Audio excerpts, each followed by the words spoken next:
दोस्तों, इस इंटरेस्टिंग व संशय से भरी कहानी की शुरुआत में हम देखते हैं कि रात की 2:17 पर एक ही शहर के 17 बच्चे अपने अपने घरों से बाहर निकलते हैं और एक खास डायरेक्शन में दौड़ते हुए जाते हैं और फिर वे कभी भी लौटकर घर वापस नहीं आते क्योंकि वो गायब हो गए थे। आखिर वो गायब कैसे हो गए, वो तो आपको इस कहानी को पूरा देखने के बाद ही पता चलेगा। दोस्तों, इस घटना के दौरान उनके घरों में सीसीटीवी कैमरास और अलार्म लगे हुए थे, लेकिन जब तक उनके माता पिता को पता चला तब तक देर हो चुकी थी। सीसीटीवी कैमरा से ही पता चल पाया कि बच्चे एक ही जैसा पॉज, जो प्लेन का पॉज होता है, वो बनाकर भागे और सेम टाइमिंग थी 2:17। गौर करने वाली बात यह थी कि सभी बच्चे एक ही स्कूल में पढ़ने वाले और एक ही क्लास के थे। उस क्लास में टोटल 18 बच्चे थे, जिनमें से 17 बच्चे गायब हो गए थे, लेकिन एक ही बच्चा था जो गायब नहीं हुआ था। और इन सब बच्चों को जस्टिन नाम की टीचर पढ़ाती थी, तो सबसे पहले शक के घेरे में वही आई। और दूसरा वो बच्चा जो गायब नहीं हुआ था, जिसका नाम था एलेक्स। पुलिस जस्टिन, एलेक्स और उनके मॉम डैड से पूछताछ कर रही थी, लेकिन किसी तरह का कोई भी नतीजा नहीं निकला। इन्वेस्टिगेशन को 1 महीना बीत चुका था, लेकिन बच्चों का कुछ भी अता पता नहीं चला। आगे बढ़ने से पहले मैं आपको बताता चलूं कि अब कहानी हर कैरेक्टर के नजरिए से दिखाई जाएगी, यानी सब लोगों की अलग अलग कहानी हम देखेंगे। सबसे पहले स्कूल टीचर जस्टिन की कहानी हम देखते हैं। जब वो रोज की तरह स्कूल गई तो वह देखकर हैरान रह जाती है कि क्लास में सिर्फ एक ही बच्चा एलेक्स था, बाकी 17 बच्चे नहीं थे। फिर उसे पता चला कि वो सारे बच्चे गायब हो गए हैं। जस्टिन पर शक होने की वजह से उसे पेरेंट्स के गुस्से और इन्वेस्टिगेशन का सामना करना पड़ता है। इन्वेस्टिगेशन में जस्टिन को बेकसूर पाया गया, मगर फिर भी सब पेरेंट्स उसी को जिम्मेदार समझ रहे थे। उनका कहना था कि जस्टिन एक विच चुड़ैल है जो बच्चों पर काला जादू करके उन्हें गायब कर देती है। इन सब इल्जाम की वजह से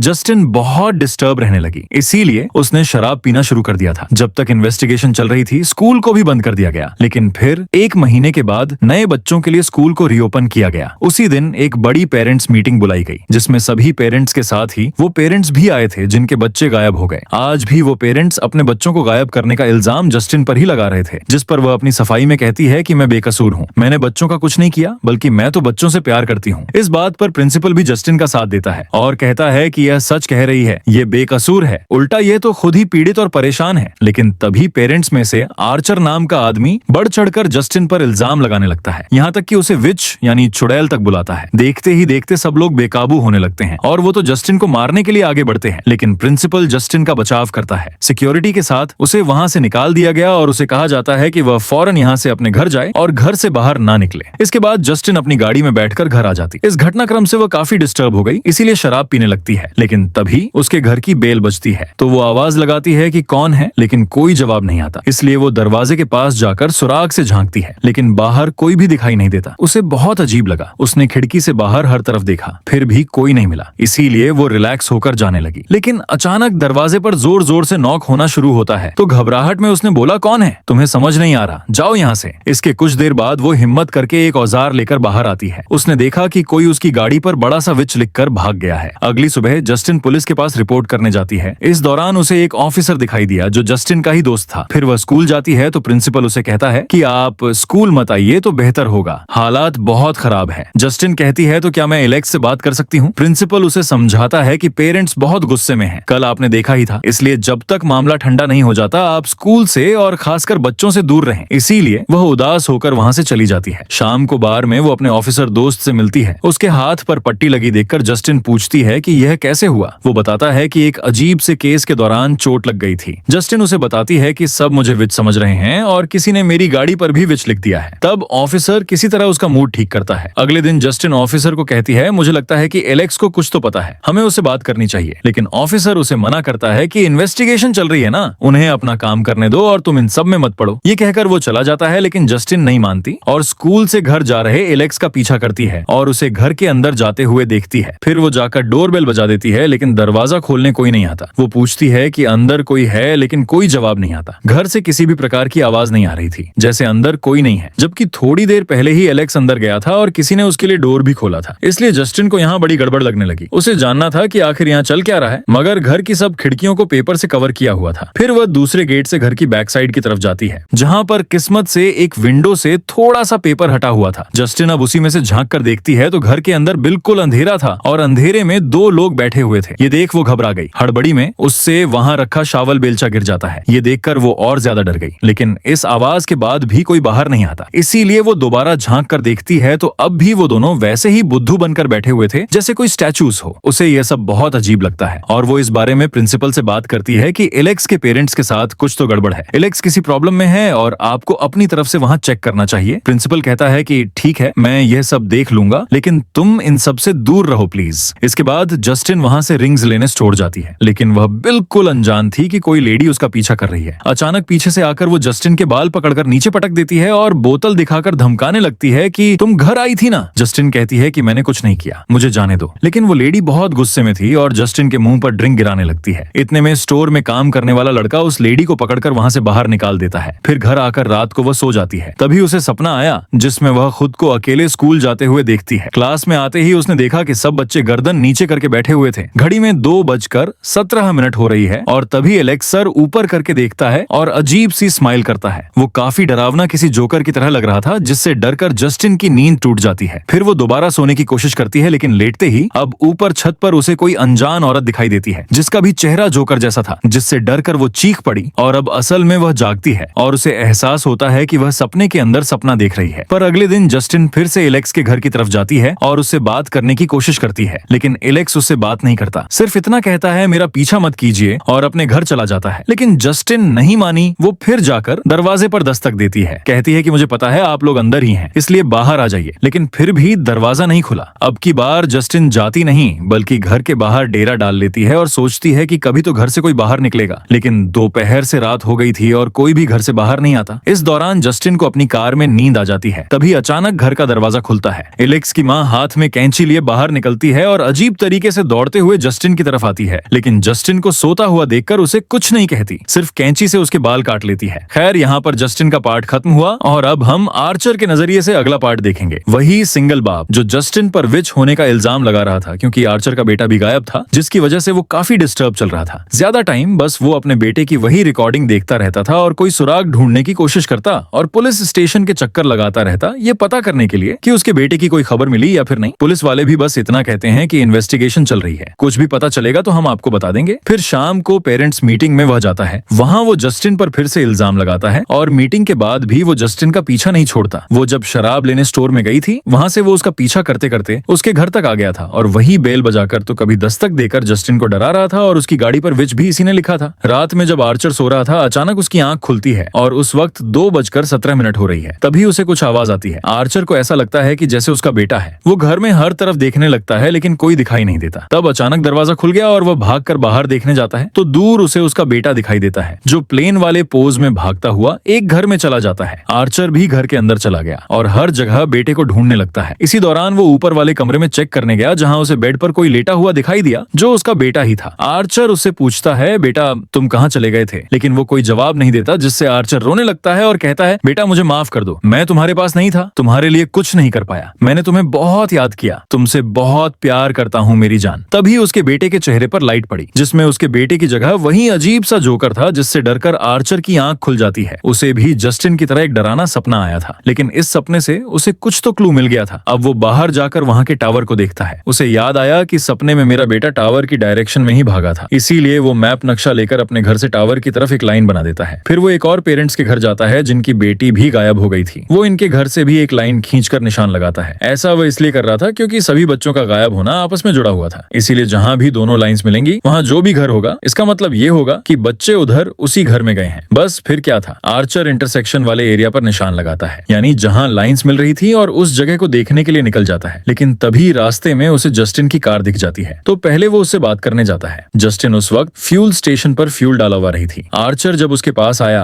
तो जस्टिन उसे देखते ही चिढ़ गई। कहती है, देखो मेरा पीछा छोड़ दो, मैं कोई विच नहीं हूँ, मैंने बच्चे गायब नहीं किए, मैं तो खुद जानने की कोशिश कर रही हूँ कि इसके पीछे कौन है। तभी अचानक वो देखती है कि प्रिंसिपल, जिसका चेहरा खून से लथपथ है, वैसे ही पॉज में भागता हुआ उसकी तरफ ही आ रहा है और देखते ही देखते वो उस पर हमला कर देता है और उसका गला दबाने लगता है। तभी आर्चर उसे बचाने आता है और प्रिंसिपल से लड़ता है, लेकिन प्रिंसिपल बहुत ही गुस्से में था। उसकी आंखें जैसे बाहर आ रही थी और वो आर्चर पर भारी पड़ता है और उसका भी गला दबाने लगता है। और यहीं पर यह सेगमेंट खत्म हुआ। अगला सेगमेंट हम ऑफिसर के नजरिए से देखेंगे। वो अपनी गाड़ी में बैठकर अपने काम पर निकल रहा होता है। तभी उसकी नजर एक लड़के पर पड़ती है जो किसी के घर में झांक रहा था। वो लड़का ऑफिसर को देखते ही भागने लगा, लेकिन किसी तरह पकड़ा जाता है। ऑफिसर उससे पूछता है, तुम्हारे पास कोई हथियार या ड्रग्स वगैरह तो नहीं है? लड़का कहता है, नहीं सर। लेकिन जब ऑफिसर उसकी तलाशी लेने लगता है तब उसकी उंगली में इंजेक्शन की सुई घुस जाती है। मतलब साफ था कि वो झूठ बोल रहा था और पता चलता है कि यह लड़का ड्रग डीलर है और नशे वाला इंजेक्शन अपनी जेब में लेकर घूम रहा है। ऑफिसर को उस पर बहुत गुस्सा आता आता है और उसे जोर का मुक्का मारता है और फौरन जाकर उसने अपनी उंगली पर दवाई लगाई। कुछ देर बाद उसने ड्रग डीलर को जगाया और कहा, देखो मैं तुम्हें जाने दे रहा हूँ, लेकिन किसी को बताना मत और अब ये शहर छोड़कर यहाँ से भाग जाओ। आज के बाद यहाँ दिखाई मत देना और अगर मुझे तुम दोबारा दिखाई दिए तो फिर तुम्हारी खैर नहीं। ये समझाकर उसने डीलर को जाने दिया। दोस्तों, उस ऑफिसर के हाथ की उंगली के बंधी इसी पट्टी को देखकर जस्टिन ने पूछा था तो वह इसी घटना की चोट थी जिस केस को वह अजीब कह रहा था। इसके बाद वह जस्टिन से मिलने गया, फिर अपने घर आ जाता है। लेकिन अब हमें एक और हैरान कर देने वाली बात पता चलती है कि ऑफिसर शादीशुदा है और उसकी वाइफ वही लेडी है जिसने स्टोर में जस्टिन पर अटैक किया था। उसकी वाइफ को उन पर शक हो गया था, इसीलिए उसने ऐसा किया था और पूछा भी था कि तुम घर आई थी। खैर, फिर ऑफिसर पुलिस स्टेशन जाता है। वो बाहर ही घूम रहा था कि तभी सामने उसे ड्रग डीलर भी नजर आया। उसे देखते ही ऑफिसर को गुस्सा आ गया। वो चिल्लाकर कहता है, ओए मैंने तुमसे क्या कहा था। उसे देखते ही वह फौरन भाग गया। तब ऑफिसर भी अपनी गाड़ी से उसका पीछा करने लगता है, यानी अब की बार यह उसे नहीं छोड़ेगा। और इसी के साथ ऑफिसर का सेगमेंट भी पूरा हो जाता है। अगला सेगमेंट ड्रग डीलर का है। हम जानते हैं कि वह ड्रग्स लेने के साथ साथ चोरी वगैरह भी करता है। उसका कोई पक्का ठिकाना नहीं है और फिलहाल वो जंगल में टेंट लगाकर रहता है। अब ऑफिसर ने उसे टाउन छोड़कर जाने के लिए कहा था, लेकिन वो ना तो गया और ना ही अपनी हरकतों से बाज आया। इसी बीच वो एलेक्स के घर के पास पहुंच गया। चोरी करने के इरादे से ऊपर चढ़कर किसी तरह खिड़की से घर के अंदर घुस गया। घर में बिल्कुल अंधेरा था। उसे लगता है कि घर खाली है और वो अपने काम का सामान देखने लगता है। तभी वो टीवी के रिफ्लेक्शन में एलेक्स के मॉम डैड को देखकर डर जाता है और उसने कहा, सॉरी मैंने कुछ नहीं किया। लेकिन तभी उसने नोटिस किया कि वह तो कुछ कर ही नहीं रही। बुत बनकर बैठे हुए हैं तो वह उनके सामने ही सामान वगैरह चुराकर अपने बैग में भर लेता है। अब वो वहां से जाने ही वाला था कि तभी उसे बेसमेंट की तरफ से कुछ आवाज आती है। इसीलिए वो बेसमेंट में चेक करने जाता है और यहाँ हमें चौंका देने वाली बात पता चलती है कि वह 17 बच्चे जो गायब हुए थे इसी बेसमेंट में मौजूद हैं। डीलर उन्हें देखकर डर जाता है और वहां से भागने लगता है। अब जो सामान उसके हाथ लगा था जिन्हें बेचने वह स्टोर में जाता है। जिस बीच उसकी नजर दुकान में लगे उन मिसिंग बच्चों के पोस्टर पर पड़ती है जिनके ऊपर इनाम भी रखा हुआ था। ये देखते ही उसकी आंखों में चमक आ जाती है क्योंकि उसे तो पता चल गया था कि बच्चे कहाँ हैं। अब वही बताने और इनाम पाने के लिए वो पुलिस स्टेशन जा रहा था, लेकिन बाहर ही उसे ऑफिसर देख लेता है, इसलिए डीलर को वहां से भागना पड़ता है। लेकिन वो उसे बचकर जंगल तक पहुंच जाता है, मगर यहाँ उसे डरावनी सी हंसी सुनाई दी। फिर वो इधर उधर देखता है तो दूर वही जोकर जैसा इंसान खड़ा था जो उसकी तरफ इशारा करता है। उसे देखकर ड्रग डीलर डर गया और भागकर अपने टेंट में घुस जाता है। खुद को समझाने लगता है कि यह असली नहीं है, ये मेरा वहम है, शायद नशे में होने की वजह से मुझे वह दिखा। लेकिन तभी वह टेंट के बाहर उसकी परछाई को देखता है, यानी ये कोई वहम नहीं था। वो यहीं आ गया था और टेंट खोलने लगता है। तो अपने बचाव में डीलर हाथ में इंजेक्शन उठा लेता है और जैसे ही जिप खुली फौरन उसके चेहरे पर दे मारता है। पता चला कि ये तो अफसर है। इस बार उसे और ज्यादा गुस्सा आया। ऑफिसर उसे जान से मारने ही वाला था, लेकिन डीलर कहता है, मुझे पता है कि वो बच्चे कहाँ हैं, उस घर की बेसमेंट में है। तब ऑफिसर रुक जाता है और कहता है, ठीक है मुझे लेकर चलो, दिखाओ मुझे। फिर ऑफिसर उसे हथकड़ी लगाकर कार में डाल देता है और डीलर गाइड करके उसे उस घर तक ले आता है। डीलर कार में ही रहा और ऑफिसर जाकर बेल बजाता है। कोई आकर उसके लिए दरवाजा खोलता भी है और उसे अंदर कर लेता है। दूर से डीलर यह सब देख रहा था। फिर वो घंटों उसका वेट करता है, लेकिन ऑफिसर वापस नहीं आता। रात भी हो जाती है और अब डीलर तंग आ गया था और तभी अचानक दरवाजा खुलता है। ऑफिसर बाहर निकल आया, लेकिन अब वह पहले की तरह नहीं लग रहा था, किसी पागल की तरह लग रहा था। कंट्रोल से बाहर फुल गुस्से में वो सीधा कार की तरफ बढ़ता है और ड्रग डीलर को कार से निकालकर उसे घसीटता हुआ घर की तरफ ले जाता है। और यहीं पर यह सेगमेंट भी खत्म हो गया। अगला सेगमेंट प्रिंसिपल का है। उसकी कहानी में हम देखेंगे कि वह अचानक वैसा कैसे बन गया। तो असल में जस्टिन ने जब बताया था कि एलेक्स के मॉम डैड के साथ कुछ गड़बड़ है, तो प्रिंसिपल ने एलेक्स को बोलकर उसके मॉम डैड को मिलने के लिए आने को कहा था। लेकिन उनकी बजाय एक औरत वहां पर आती है जो अपना नाम ग्लैडी बताती है और उसका कहना था कि मैं एलेक्स की आंटी हूँ। अब इसका चेहरा गौर करें तो वही है जिसने जस्टिन और आर्चर को सपने में डराया था और जंगल में ड्रग डीलर को, जिससे हमें इतना तो समझ आ जाता है कि यह सारी गड़बड़ी औरत ही कर रही है। खैर, वो बताती है कि एलेक्स के मॉम डैड की तबीयत ठीक नहीं है, इसलिए वो लोग अभी मिलने नहीं आ सकते, तो एलेक्स के गार्डियन होने की वजह से मैं आई हूँ। लेकिन प्रिंसिपल कहता है कि मुझे तो एलेक्स के पेरेंट्स से ही पर्सनली बात करनी है, गार्डियन नहीं चलेगी, इसलिए वह वहां से चली जाती। इसके बाद प्रिंसिपल घर आ गया और अपने दोस्त के साथ बैठकर टीवी देखने लगता है। तभी डोरबेल बजती है। वो लोग जाके दरवाजा खोलते हैं तो यह ग्लैडी ही थी जो पानी मांगने के बहाने से घर में घुस जाती है। और यहाँ पर यह सच पता चलता है कि ग्लैडिस असल में एक विच है जो काले जादू में बहुत माहिर है। उन्हें अपनी बातों में उलझाकर वह अपने बैग से अजीब सी कांटेदार टहनी निकालती है, उससे अपने हाथ पर कट लगाकर उन पर खून लगाती है। इससे पहले कि ये लोग कुछ समझ पाते, वो कैंची निकालकर प्रिंसिपल के दोस्त के बाल काट देती है। फिर एक घंटी निकालकर बजाती है, जिसे सुनकर प्रिंसिपल उसके कंट्रोल में आ जाता है। फिर वो प्रिंसिपल के दोस्त के बाल इस टहने पर लपेटकर तोड़ देती है और ऐसा करते ही प्रिंसिपल एकदम से अपने दोस्त पर अटैक कर देता है, उसे पकड़कर नीचे गिरा देता है। फिर उसके मुंह पर काले रंग की उल्टी करता है। फिर अपने सर से उसके चेहरे पर बार बार मारता है, जिससे उसका पूरा चेहरा फटकर कुचला गया गया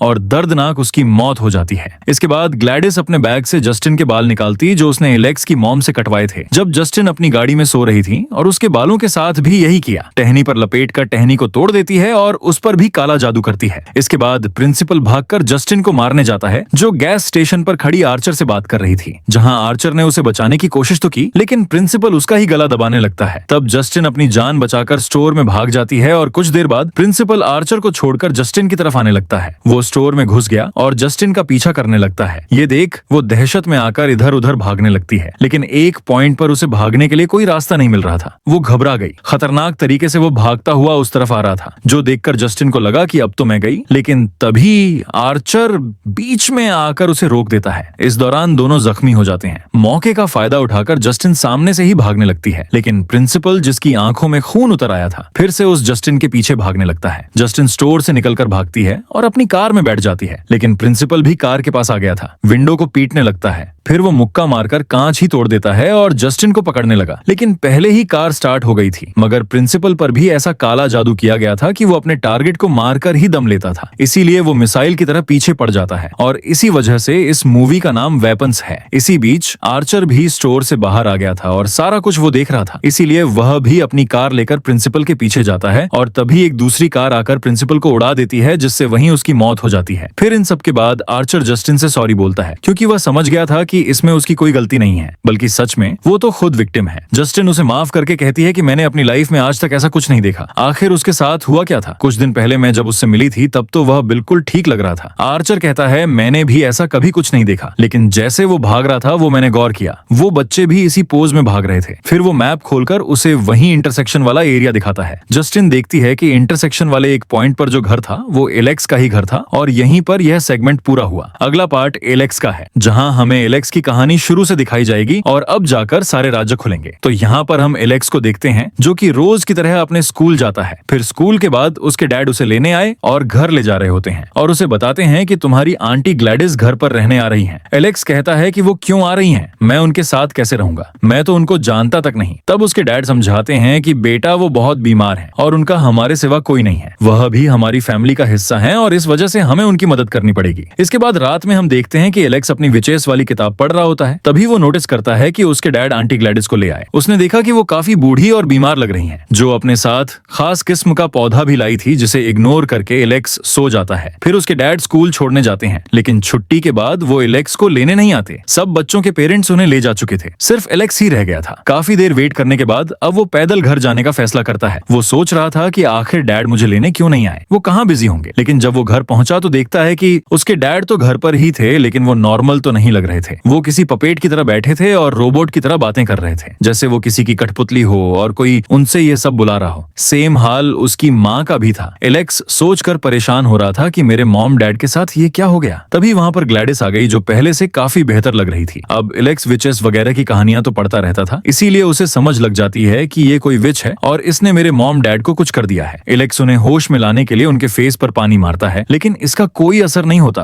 तब ग्लैडिस कहती है कि यह अब तुम्हारी नहीं सुनेंगे, सिर्फ मेरी सुनेंगे। फिर वो उसे एक डेमो भी दिखाती है। वही कांटेदार टहनी लेकर उस पर दोनों के बाल लपेट देती है। ऐसा करने के बाद टहनी को उसने तोड़ दिया, जिसके फौरन बाद वो दोनों टेबल पर रखा फग उठाकर अपने चेहरों में घोंकने लगते हैं। ये देखकर एलेक्स घबरा जाता है, ये सब बंद करने के लिए कहता है। तब ग्लैडिस वो टूटी टहनी सामने रखे पानी वाली बाउल में डाल देती है, जिससे यह सब रुक जाता है। फिर वो एलेक्स से कहती है कि अगर तुम चाहते हो कि तुम्हारे मॉम डैड जिंदा रहे तो बाहर किसी को कुछ मत बताना और जैसा मैं कहती हूँ वैसे ही करना। इस तरह वो एलेक्स को डरा धमका कर उसे अपने पपेट की तरह यूज करने लगती है। वो उसके कहने पर सब कर रहा था और रोज ग्लैडिस को उस पौधे के सामने जादू करते हुए देखता है, जिससे वो धीरे धीरे ठीक होती जा रही थी, यानी हेल्दी और जवान। लेकिन कुछ टाइम बाद वो फिर से बूढ़ी और कमजोर होने लगती है। तब वो एलेक्स को कहती है कि अगर तुम मेरा एक काम कर दो तो मैं तुम्हारे मॉम डैड को ठीक कर दूंगी और यहाँ से भी चली जाऊंगी। वह काम था कि एलेक्स को अपने सारे क्लासमेट्स की कोई ना कोई चीज लेकर आनी थी, जिससे वह उन पर भी जादू करके अपना कंट्रोल कर सके। अब मासूम एलेक्स को खतरे का कोई अंदाजा नहीं था। वो इसके लिए भी मान जाता है। फिर स्कूल जाकर वो सोचता है कि इनका कौन सा सामान चुराना चाहिए, पेंसिल, इरेजर, शार्पनर या फिर कोई और चीज। लेकिन ये काम रिस्की था। तब उसकी नजर सब बच्चों के नेम स्टिकर्स पर पड़ती है, तो वो सोचता है कि इन्हें ही निकाल कर ले जाता हूँ। फिर गेम पीरियड में जब सारे बच्चे बाहर खेल रहे थे तो वो क्लास में जाकर सब स्टिकर्स उतारकर बैग में डाल देता है। फिर घर जाकर वह सब स्टिकर्स ग्लैडिस को दे देता है, जिसे यूज करके वो 2:17 पर अपना काला जादू करती है। इस तरह सारे बच्चे उसके कंट्रोल में आ जाते हैं और उस पोज में घरों से भागकर ग्लैडिस के पास आ जाते हैं। इस तरह वह सब बच्चों को किडनैप करके बेसमेंट में बंद कर देती है। फिर अगले दिन एलेक्स अकेला ही स्कूल जाता है और धीरे धीरे बात फैल जाती है कि एक ही क्लास के 17 बच्चे गायब हो गए हैं। और जब पूछताछ हुई तो ग्लैडिस अपने हिसाब से इस मामले को संभाल लेती है। इस तरह उसने इस घर में 17 बच्चे और एक कपल को अंधेरे में बंद करके रखा हुआ था। सबको खाना खिलाने का काम उसने एलेक्स को ही दे रखा था। एलेक्स सबके साथ अंधेरे में ही रहता था, टाइम पर खाना खिलाकर स्कूल चला जाता, डर की वजह से किसी को कुछ नहीं बताता। बेचारा अकेला बच्चा इतना भयानक राज दिल में दबाए हुए था, सब अकेले ही सह रहा था। तो ये थी एलेक्स की कहानी। और अब चलते हैं फिल्म के लास्ट सेगमेंट में, जहां ये कहानी एंड होगी और हम मजीद चीजों को समझेंगे। यहाँ प्रेजेंट टाइम में एलेक्स जब स्कूल से वापस घर आया तो घर के बाहर पुलिस की गाड़ी को खड़ा हुआ पाता है। घर के अंदर उसने ऑफिसर और ड्रग डीलर को देखा जो ग्लैडिस के वश में आकर पुतले बन के खड़े थे। तब ग्लैडिस आकर एलेक्स से कहती है कि अपना सामान पैक करो, हम यहाँ से निकल रहे हैं, और अपना जादू करने चली जाती है। दरवाजे पर उसने गार्ड के तौर पर उसके मॉम डैड को खड़ा किया हुआ था। इतने में आर्चर और जस्टिन भी घर के बाहर पहुंच जाते हैं। तभी डोर ओपन होता है और सामने ऑफिसर दिखाई दिया। जस्टिन कहती है मैं इसे जानती हूँ। फिर वह भी आर्चर के साथ अंदर चली जाती है और तभी अचानक ऑफिसर और ड्रग डीलर उन दोनों पर अटैक कर देते हैं। आर्चर डीलर से लड़ने लगता है और जस्टिन ऑफिसर से बचकर किचन में भागती है, लेकिन ऑफिसर उसे पकड़ लेता है। जस्टिन उसे कहती है कि तुम्हें क्या हो गया है, शांत हो जाओ, लेकिन वो उसकी नहीं सुनता। तभी जस्टिन के हाथ में आलू छीलने वाला कट्टर लग जाता है, जिससे वह ऑफिसर का चेहरा छील देती है ताकि दर्द से वो उसे छोड़ दे। लेकिन वो ये देखकर हैरान हो जाती है कि ऑफिसर पर इसका कोई असर नहीं हुआ, जैसे उसे दर्द महसूस ही नहीं हो रहा। उसके सर पर खून सवार था, उसकी भी आंखें बाहर आ रही थीं। जोर से वो जस्टिन का गला दबा रहा होता है। अपने बचाव में जस्टिन उसकी गर्दन में शूट कर देती है, लेकिन फिर भी वह नहीं मरता। तो वो उसके सर में गोली मारती है, जिससे अब जाकर वो मारा जाता है। फिर वो आर्चर के पास जाती है, जहां ड्रग डीलर उसे भी पकड़कर गला दबा रहा था। तब जस्टिन उसे भी शूट करके खत्म कर देती है। आर्चर बेसमेंट में चला जाता है, जहां वह बच्चों में से अपने बेटे को ढूंढने लगता है। उसे वहां अपना बच्चा तो नहीं मिला, लेकिन ग्लैडिस मिल जाती है, जो उसका लॉकेट छीनकर जादू करती है और उसे भी अपने वश में कर लेती है। इसीलिए वह ऊपर जाकर जस्टिन को पकड़ लेता है। लेकिन तभी कहानी में ट्विस्ट आता है। एलेक्स भागते भागते ग्लैडिस के रूम तक पहुंच गया। यहाँ पर उसकी काले जादू वाली टहनी और विग पड़ी थी। अब जो चीज एलेक्स ने ग्लैडिस से सीखी थी वो करता है। वो टहनी पर ग्लैडिस के बाल लपेटकर टहने को तोड़ देता है। अब इससे होता यह है कि ग्लैडिस का काला जादू उस पर ही चल जाता है। सारे बच्चे अचानक से उसकी जान के दुश्मन बन जाते हैं और उसकी तरफ दौड़ते हैं। ग्लैडिस जान बचाने के लिए इधर उधर भागती है, लेकिन बच्चे उसे पकड़ लेते हैं और एक साथ ही उस पर झपट पड़े और पूरी दरिंदगी दिखाते हुए उसकी आंखें नोच लेते हैं। फिर वह बच्चे पहले उसका जबड़ा फिर उसकी पूरी बॉडी ही पूरी तरह से चीर फाड़ करके रख देते हैं। उसके मरने के बाद आर्चर ठीक हो जाता है और वह जस्टिन को छोड़ देता है। फिर वो बाहर आया, जहां सब बच्चे ग्लैडिस की लाश को घेर कर खड़े हैं, जिनमें आर्चर को फाइनली अपना बेटा भी मिल जाता। जस्टिन एलेक्स को देखने गई, जो अपने मॉम डैड के गले लगा हुआ था। लेकिन इन सब के बाद भी कोई पहले की तरह नॉर्मल नहीं हो पाता। वह सब इसी लाइफ स्टेट में रहते हैं। ऐसे ही इस हादसे को 2 साल गुजर गए, जहाँ कुछ बच्चे तो ठीक हो रहे थे, लेकिन बाकी सब वैसे ही रहते हैं। अब ऐसा क्यों हुआ था कि वो बच्चे और आर्चर ठीक हो गए थे? बाकी नहीं तो इसकी वजह मैं आपको बताता हूँ। अब जैसा कि हम जानते हैं कि ग्लैडिस बूढ़ी और कमजोर थी, वो हेल्दी और जवान रहना चाहती थी। अब वो काला जादू करने वाली विचपिन, जिसके जरिए उसने इन सबको अपने कंट्रोल में किया और उनकी लाइफ वॉर से अपनी जिंदगी को बढ़ा दिया, जिससे वह ठीक होने लगी। और इस तरह उसने कपल और 17 बच्चों को अपने लिए यूज किया। एलेक्स के मॉम डैड इसलिए किसी जिंदा लाश की तरह हो गए और पहले की तरह नॉर्मल नहीं हुए, क्योंकि उनमें अब कोई लाइफ फोर्स बची ही नहीं थी। कुछ बच्चे इसलिए रिकवर हो रहे थे क्योंकि तब तक ग्लैडिस उनकी लाइफ फोर्स पूरी तरह से नहीं ले पाई थी। आर्चर भी इसीलिए ठीक हुआ था क्योंकि उसे वश में आए ज्यादा टाइम नहीं हुआ था। और इस तरह वह सब बेचारे हमेशा इसी स्टेट में रहने वाले किसी स्टैचू या फिर कहें कि जिंदा लाश की तरह रहे। और इसी के साथ यह कहानी भी खत्म हो जाती है। ये कहानी आपको पसंद आई तो इसे लाइक करें और अपने दोस्तों के साथ शेयर करें। दोस्तों, इसी तरह की इंटरेस्टिंग कहानियां देखने के लिए इस चैनल को सब्सक्राइब करके बेल आइकन दबाओ ताकि लेटेस्ट वीडियो आप तक तुरंत पहुंच पाए। Thank you.